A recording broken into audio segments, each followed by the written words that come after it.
स्वागत है आपका फिर से अपने मैच्योरिटी ट्रेड चैनल पे, जहां पर आज हम लर्निंग करने वाले हैं एक ऐसी स्ट्रेटेजी जो कि आपके लिए बहुत अच्छी होगी और जो आपको ऑप्शन में अच्छा पैसा बनाकर देने वाली होगी और विनिंग स्ट्रेटेजी है। ऐसा नहीं कि लूज़ करते जाओ, स्टॉप लॉस खा जाएगा 1:2, ये बकवास बातें नहीं होगी अपने यहाँ पर। 1:2 कहीं का 1:2 और कुछ नहीं, जितना लेते जाओ उतना लेते जाओ, कोई प्रॉब्लम नहीं है। एसएल के साथ में बैठे रहो शांति से।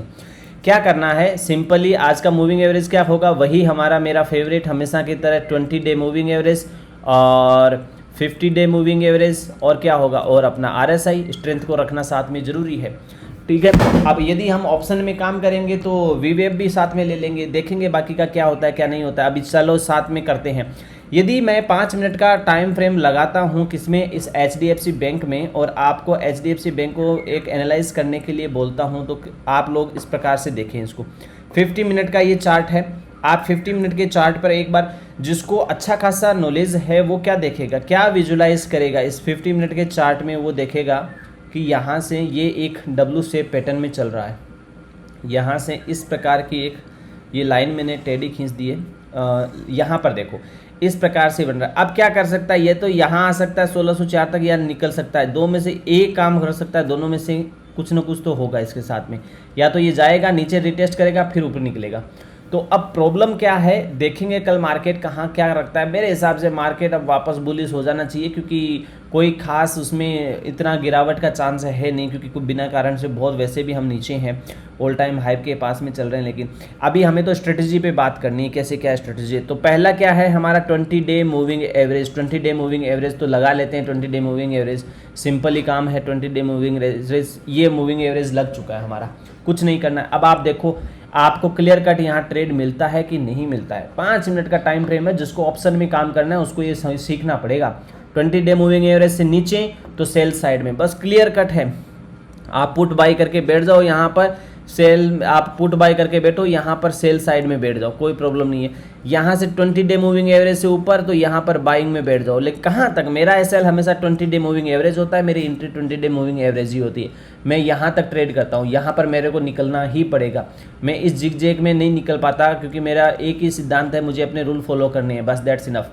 यहाँ पर मैं फिर से नीचे की तरफ आता हूँ, टेस्ट कर रहा है, ऊपर जाता तो मेरा निकल जाएगा, नहीं तो मैं वेस्ट करता हूँ। यहाँ पर मेरे को निकलना ही पड़ेगा, मेरे लिए यहाँ बुकिंग नहीं हो पाती। अब यहाँ फिर मैं निकलता हूँ और बाई कर लेता हूँ। तो मैंने अभी राइड करना स्टार्ट कर दिया, अब राइड करूँगा, जहाँ तक चलेगा चलेगा। क्या होता है क्या नहीं होता है देखते हैं।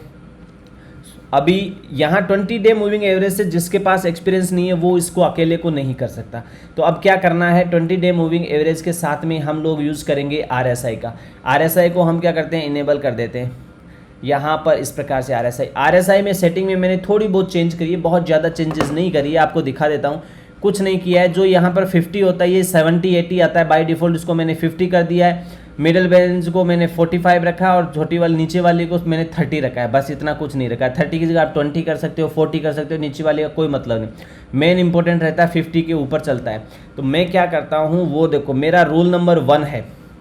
रूल नंबर 1 क्या है, रूल नंबर 1 है 20 डे मूविंग एवरेज के 5 मिनट के कैंडल में यदि बाइंग में है, पहली बात तो मैं ये देखूंगा कि वो 1 डे की कैंडल में कैसा है। यदि वो बड़े टाइम फ्रेम पे 1 डे में यदि बाइंग में है तो मैं हमेशा बाई साइड में ही ट्रेड करता हूँ, और यदि वो 1 डे की कैंडल पे सेल साइड में है तो मैं हमेशा ऊपर जाने पे उसको शॉर्ट करने की कोशिश करता हूँ। इसलिए आप टाइम फ्रेम पे जरूर देखें, बड़े टाइम फ्रेम पे देखना जरूरी है, 1 आवर के चार्ट पे देखना जरूरी है। 1 आवर का चार्ट बुलिश होना चाहिए आपका। 1 आवर का चार्ट बियरिश है और आप ऊपर जाने का ट्रेड ले रहे हो तो आप गलत चल रहे हो, आपको ट्रेंड को फॉलो करना पड़ेगा, वो आप खुद देख लेना, बहुत सिंपल सा काम है। मैं इतना बता देता हूँ कि एक चीज़ों को, बड़े टाइम फ्रेम को ज़्यादा फॉलो करना है। अभी मैं 5 मिनट और 15 मिनट पे ऑप्शन ट्रेडिंग के बारे में बता रहा हूँ, उसे देखो, आप समझो और उसको पेपर ट्रेडिंग करना। ये मैंने 5 मिनट का चार्ट लगा, 15 मिनट का चार्ट लगा रखा है। अब देखो क्या करते हैं, RSI जब भी 50 से ऊपर आए, पहला रूल क्या है, रूल नंबर 1 है। रूल नंबर 1 है क्या है, 20 डे मूविंग एवरेज से क्या होना चाहिए, ऊपर होनी चाहिए आपकी प्राइस। हाँ जी, ऊपर आ गई है, ठीक है, पहला रूल क्लियर। रूल नंबर 2 क्या है, RSI में 50 से ऊपर होना चाहिए, 50 से ऊपर होना चाहिए। रूल नंबर 2, ये दोनों फॉलो होंगे तो हम बाई करेंगे। इन दोनों के अपोजिट होगा, इससे नीचे होगा, इससे नीचे होगा तो हम सेल करेंगे। दोनों के दोनों फॉलो करते हैं। अब रूल नंबर 1 क्या कह रहा है, देखो यहाँ पर 50 से ऊपर निकला जी, हम पास हो गए। रूल नंबर 1 के अकॉर्डिंग हमें यहाँ पर बाइंग करनी है, तुरंत बाइंग करनी है। लेकिन इसमें क्या पास हो रहा है, ये यहाँ जी पास हो गया, तो ठीक है। फिर यहाँ पर एसएल किसका लगाना है, एसएल बस लास्ट कैंडल का ही लगाना है। बड़ी है तो बड़ी, छोटी है तो छोटी। मुश्किल से 3-4 पॉइंट का एसएल होता है, कोई बड़ा एसएल नहीं होता। 19 से 9 ये 1596 था, ये 1594 का था। तो यहाँ 52 रुपये का यहाँ, तो ऑप्शन में क्या होगा, ऑप्शन में 1000 मैक्सिमम 1000 रुपये का आपका ये होता है। लेकिन जब टारगेट होता है ना, यहाँ भूल जाओ, उसको बंद कर दो बस इस सिस्टम को, प्रॉफिट लॉस देखने वाले को।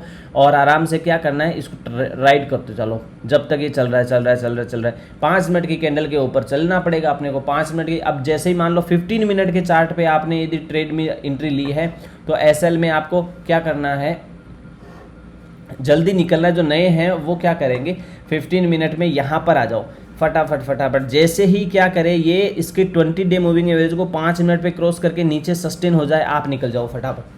क्योंकि जो नए वाले हैं उसको प्रॉफिट बुक करना बहुत ज़रूरी है।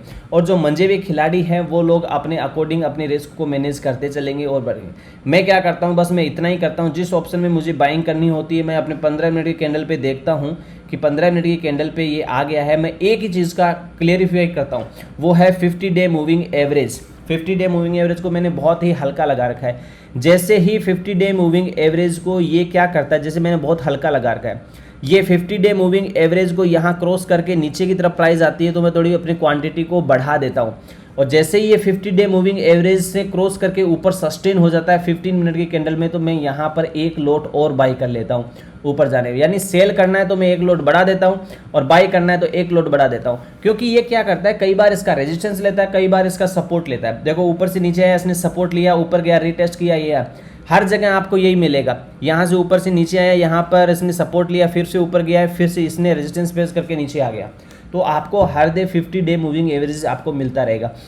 तो बहुत सिंपल है। बोले ठीक है, अभी आप सर आप हमें ऑप्शन ट्रेडिंग में दिखाइए। मैं आपको लेके चलता हूँ बैंक निफ्टी के चार्ट पे, क्या क्या वहाँ पर काम करता है। मेरे लिए तो काम करता है, आप खुद देख लेना अपने लिए। ये देखो 15 डे मूविंग एवरेज में इसको पहले 5 मिनट पे ट्राई करता हूँ। 5 मिनट पे ट्राई करना है 50 डे मूविंग एवरेज।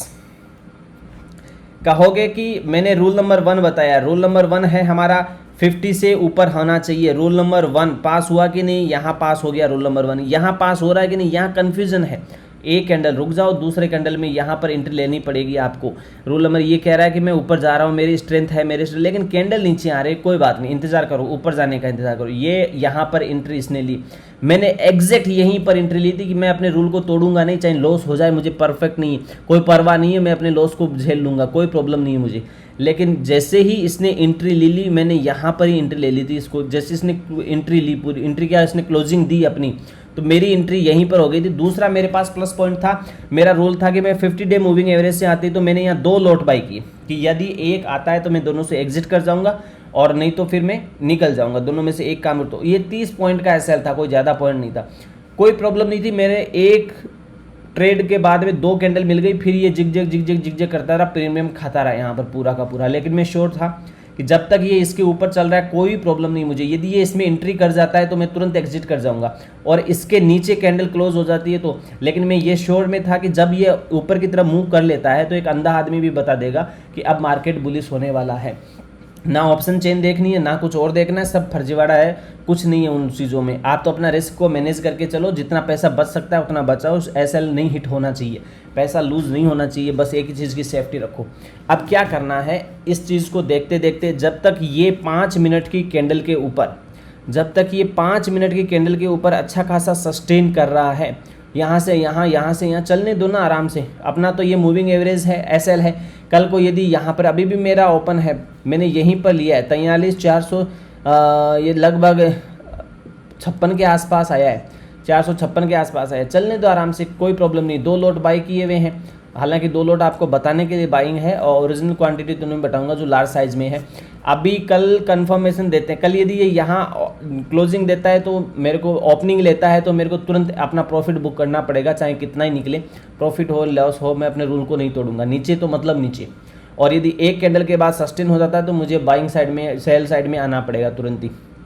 तो इसमें देखा जाता है कई बार मुझे ऑप्शन की सेलिंग करनी पड़ती है, कई बार ऑप्शन की बाइंग करनी पड़ती है। तो जो लोग नए हैं उन लोगों के लिए ऑप्शन से थोड़ा दूर रहना चाहिए, उनको पेपर ट्रेडिंग करो, कम से कम 1000 ट्रेड करो, 1000 ट्रेड। किसके ऊपर? पेपर के ऊपर 1000 ट्रेड करना। यदि वो विनिंग में रहते हैं तो 800 से ज़्यादा ट्रेड विनिंग में रहते हैं तो उनमें कुछ रूल बनाओ कि मेरे को विनिंग में रहे तो क्यों, लूज बने तो क्यों, कहाँ पर बने। जब तक ये स्ट्रेंथ इस मूविंग एवरेज से ऊपर है तब तक आपको कोई गिराने वाला नहीं है। ये प्राइस इस मूविंग एवरेज से ऊपर चल रही है तब तक बेखौफ रहिए आप, किसी चीज़ को देखने की ज़रूरत नहीं है। सब बाई करने वाले, सेल करने वाले अपने आप करते रहेंगे, आप इंजॉय करो। ये तो था 5 मिनट की कैंडल का। अब बोले जी नहीं हमें तो थोड़ी सी स्ट्रॉन्ग चाहिए, पूरी की पूरी कोई रिस्क नहीं चाहिए, तो 15 मिनट की कैंडल के ऊपर आ जाओ, बात ही ख़त्म। अब रिस्क ख़त्म अपनी। जब ये 15 मिनट की कैंडल पे क्या करता है, जब 15 मिनट की कैंडल पे यहाँ पर इसने बाई सिग्नल दे दिया कि मैं बाइंग में हूँ, तो आप देखो कि 50 से ऊपर है और इससे, हाँ जी 50 से ऊपर है, यहाँ पर भी बाई दे दिया, यहाँ पास हो गया, यहाँ पास हो गया, ठीक है जी। अब पास हो गया तो यहाँ पर आप एंट्री ले लो। ये ऊपर गया, वापस नीचे आया, घबराओ मत, ये इसको क्रॉस करके नीचे नहीं आएगा, क्योंकि इसको क्रॉस करके नीचे आने के लिए हमारी एंट्री यहाँ पर है, तो हमने एंट्री ली नहीं है पहली बात। तो यहाँ पर जब ये एंट्री यहाँ पर बाइंग में आ रहा है तो यहाँ बाइंग में आया, तो हमारी एंट्री यहाँ हुई नहीं, क्योंकि हमारी एंट्री इसमें थी सस्टेन होने की। तो ये 50 से ऊपर यहाँ पर आया, इस जगह पर भी आया था, तो भी कोई प्रॉब्लम नहीं। हमारा एसएल तो ये 20 डे मूविंग एवरेज ही चलेगा, बस चलते जाओ, जब तक राइड करते जाओ, जैसे ही एग्जिट करना हो निकल जाओ। आपको कम से कम 300 से 400 पॉइंट 100% हर ट्रेड में मिलते ही मिलते हैं। इसमें मेरा एक ट्रेड आप मेरी तरफ से ऑप्शन में बाइंग करना बैंक निफ्टी में। आप देखोगे बैंक निफ्टी की क्या प्राइस होगी, 5 से 7 हज़ार रुपये, 5 से 7 हज़ार रुपये आप ज़्यादा नहीं है, लेकिन आपको जब प्रॉफिट होने लगेगा ना, एक पॉइंट से कई बार क्या होता है, एक लोट आपको 10,000 तक दे जाता है, 10,000 तक दे जाता है। एक लोट यदि 2,000 भी देता है ना तो निकल जाओ, तुरंत निकल जाओ, बहुत अच्छा खासा पैसा मिलता है और निकल जाओ। सेलिंग में बहुत ज़्यादा पैसा मिलता है, यहाँ पर पुट बाई करने बैठने पर बहुत ज़्यादा पैसा बनता है, अच्छा खासा बनता है। तो इन सब चीज़ों में ध्यान रखना है। बस ये मेरी आज की विनिंग स्ट्रेटेजी थी। इस प्रकार अब इसमें क्या होता है, 2-3 प्लस पॉइंट बता देता हूँ। इसमें यदि आपको एक चीज़ देखनी है कि हमें तो 1 डे के चार्ट पे देखो, 1 डे के चार्ट पे आपको क्या करना है, सीधा क्लियर कट देख लेना। ये देखो अपनी स्ट्रेटेजी ऐसी सिंपल है। मैं क्या करता हूँ, जब भी मुझे ऐसा लगता है कि अब मार्केट यहाँ से ये क्रॉस कर चुका है, 50 क्रॉस कर चुका, मतलब ठीक है, मैं यहीं पर जैसे यहाँ पर है तो मैं अगले महीने की क्या करता हूँ, जैसे मान लो 15 तारीख के बाद आया है, आज 15 जून है, तो और मेरे को पता है कि एक्सपायरी 28 जून के आसपास है, तो मेरे पास 15 दिन ही है, लगभग 3 वीक है। तो मैं क्या करता हूँ, ये मार्केट पहले देखता हूँ कितना नीचे गिरा हुआ है, उसके बाद कितना जा सकता है। तो मैं नेक्स्ट मंथ की जुलाई की क्या करूँगा, मैं इसकी एट द मनी ले लेता हूँ। एट द मनी क्या करता हूँ, जुलाई की 2 लोट लेता हूँ, 2 लोट ले लेता हूँ और इसको बैठा रहता हूँ। तब तक राइड करूँगा जब तक कि ये यहाँ से क्रॉस नहीं करेगा। बहुत अच्छे को आपको ट्रेड मिलेंगे मंथली। क्यों मंथली मिलेंगे, क्योंकि हमें पता है कि हमारा नुकसान मुश्किल से 10,000 का हो सकता है, लेकिन जिस दिन प्रॉफिट आना स्टार्ट होगा, क्योंकि बैंक निफ्टी जाता कहाँ है, 5 दिन, यदि वो 5 दिन में 500, 300, 200 पॉइंट भी बढ़ता है ना, 200 पॉइंट बढ़ना बैंक निफ्टी के लिए बहुत नॉर्मल होता है। तो कभी आप जाके यहाँ पर मंथली ट्रेड मत लेना, यहाँ पर मंथली ट्रेड मत लेना। मंथली ट्रेड कहाँ बनेगा, मंथली ट्रेड तभी बनता है जब मार्केट एक लंबे टाइम फ्रेम में गिर रहा हो, और उस गिरते हुए टाइम फ्रेम में या तो हम सेल साइड में बैठेंगे या हम बाई साइड में बैठेंगे। तो देखो बाई साइड और सेल साइड कैसे कंडीशन पे आता है, यहाँ पर बाइंग आएगा, यहाँ पर बाइंग आएगा, तो यहाँ पर बाई आया, यहाँ पर बाई आया। सेल में क्या होता है, सेल में आप यहाँ आ सकते हो, क्योंकि ये 50 से नीचे है तो सेलिंग में आएंगे हम, ऑब्वियसली सेलिंग में आएंगे। यहाँ पर हम सेलिंग में आ सकते हैं क्योंकि ये 50 से नीचे चल रहा है यहाँ पर। तो इसमें क्या होता है, नीचे जाने पर कंफर्म नहीं होता कितना नीचे जाएगा, और ऊपर जाने में कंफर्म नहीं होता कितना ऊपर जाएगा, लेकिन अपना मूविंग एवरेज जिंदाबाद है, कुछ भी नहीं। अब यदि ये 50 डे को मेरे मूविंग एवरेज को तोड़ करके नीचे आ जाए और ये यहाँ सस्टेन करे, तो मैं एक यहाँ पर ब्लॉट पुट का बाई कर लूँगा 100%। कोई मुझे किसी से कोई मतलब नहीं क्या है क्या नहीं है। अब कितना सस्टेन होता है वो मेरे को कंफर्म नहीं, क्योंकि ऑल टाइम हाई चल रहा है। वीकली टाइम फ्रेम पे मार्केट 100% हमें बुलिश ही मिलेगा। अभी आप देखो, मैं आपको दिखाता हूँ, वीकली टाइम फ्रेम पे आपको मार्केट हमेशा बुलिश मिलेगा यदि ऐसी कंडीशन भी। अभी देखो ये बुलिश है, अब जब तक ये बुलिश है तब तक आप बहुत लंबे टाइम तक इसको होल्ड नहीं कर सकते, ये भी आपको देखना पड़ेगा। अब यदि ये मार्केट देखो यहाँ बियरिश कंडीशन में है और यहाँ पर ये नीचे की तरफ आ रहा है, तो आप इस मार्केट को फॉल को एंजॉय कर सकते हो। लेकिन आपको ये 50 डे मूविंग एवरेज हमेशा लगा के रखना है हल्का सा, कि ये आपको ये रेजिस्टेंस बताता रहे कि यहाँ पर रेजिस्टेंस, यहाँ पर सपोर्ट लेगा, ऊपर की तरफ ये रेजिस्टेंस लगा।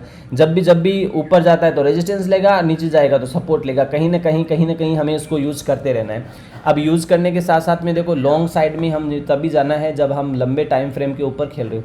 अब आप कहोगे कि आपका RSI तो यहाँ पर स्ट्रेंथ तो है नहीं इस मार्केट में, देखो ये स्ट्रेंथ शो नहीं कर रहा है, स्ट्रेंथ नीचे की तरफ जा रही है। मार्केट ने इसने इस पॉइंट से क्या किया, मार्केट ने देखो स्ट्रेंथ नहीं है, मार्केट में स्ट्रेंथ नहीं है, मार्केट की स्ट्रेंथ नीचे जा रही है, लेकिन मार्केट चला गया ऊपर। ऐसा कैसे हो गया? मार्केट में स्ट्रेंथ नहीं है लेकिन मार्केट ऊपर से, देखो यही तो ट्रैप जोन होते हैं ना, ऐसे ट्रैप जोन होते हैं। अब इनमें क्या होता है, हम लोगों को ये क्लियरिफाई नहीं होता। एक दिन उसको पंपिंग कर दिया जाता है, दूसरे दिन पंप कर दिया जाता है, तीसरे दिन भरकर गिरा दिया जाता है। ये क्या FII और DI वगैरह ये बड़े इंस्टीट्यूट करते हैं, जो कि अकेले नहीं होते। इसका कारण मेन होता है कि ये एवरेज चलता है पूरा का पूरा। हमें केवल इस इंडिकेटर को ऑनेस्टली फॉलो करना है, कौन बाई करता है कौन सेल नहीं करता है। अब यहाँ पर जो मंजे हुए खिलाड़ी होते हैं ना, वो क्लियर हो जाते हैं कि यहाँ पर हमें बहुत ज़्यादा बाइंग नहीं करके बैठनी है, क्योंकि पता नहीं कब कहाँ से मुड़ जाए।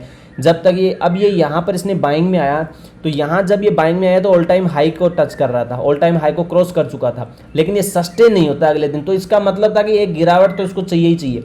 ये यहाँ से रीटेस्ट करेगा, रीटेस्ट करके जब वापस निकलता है ना इस जगह से, तो आप एक नई ऑल टाइम हाई 46,000 के आसपास देख लोगे बहुत जल्दी से। कोई ज़्यादा लंबा टाइम नहीं लगेगा, उसको 5 दिन 10 दिन के अंदर या महीने भर के अंदर वो पहुंचने की कैपेसिटी रखता है। तो इस प्रकार से मैं 1 डे की ट्रेड लेता हूं। 1 डे के ऊपर बहुत सिंपल होता है। यदि आप भी लर्निंग करना चाहते हो मार्केट को, तो आप मुझे टेक्स्ट कर सकते हो, नीचे कमेंट कर सकते हो। लर्न करना बहुत ईजी है, इसको लोगों ने कॉम्प्लिकेटेड बना दिया है मार्केट को, बहुत ईजी। मैं एक एक चैप्टर पे अलग अलग से वीडियो लेकर आ रहा हूँ। चैनल को सब्सक्राइब करना ना भूलिए, बेल बटन को प्रेस करिए। और आपको ऐसा लगता है कि हाँ हम इन सिंपल स्ट्रेटजीज से पैसा बना सकते हैं, तो आप बनाइए। किसी के पास जाने की, टिप की, कॉल की ज़रूरत नहीं है रे बाबा। आप अपना सिंपल माइंड लगाओ, सिंपल माइंडसेट को यूज़ करो, और जितना इजीली आप लर्न कर सकते हो उतना इजी लर्न करने की कोशिश करो। क्योंकि जब तक आप इसको लर्न नहीं करोगे तब तक आपके दिमाग में आएगा ही नहीं, और जब आ गया दिमाग में तो किसी चीज़ की हमें ज़रूरत नहीं है। फिर मिलेंगे दोस्तों नई वीडियो के साथ, नए लर्निंग पैटर्न के साथ। Thank you.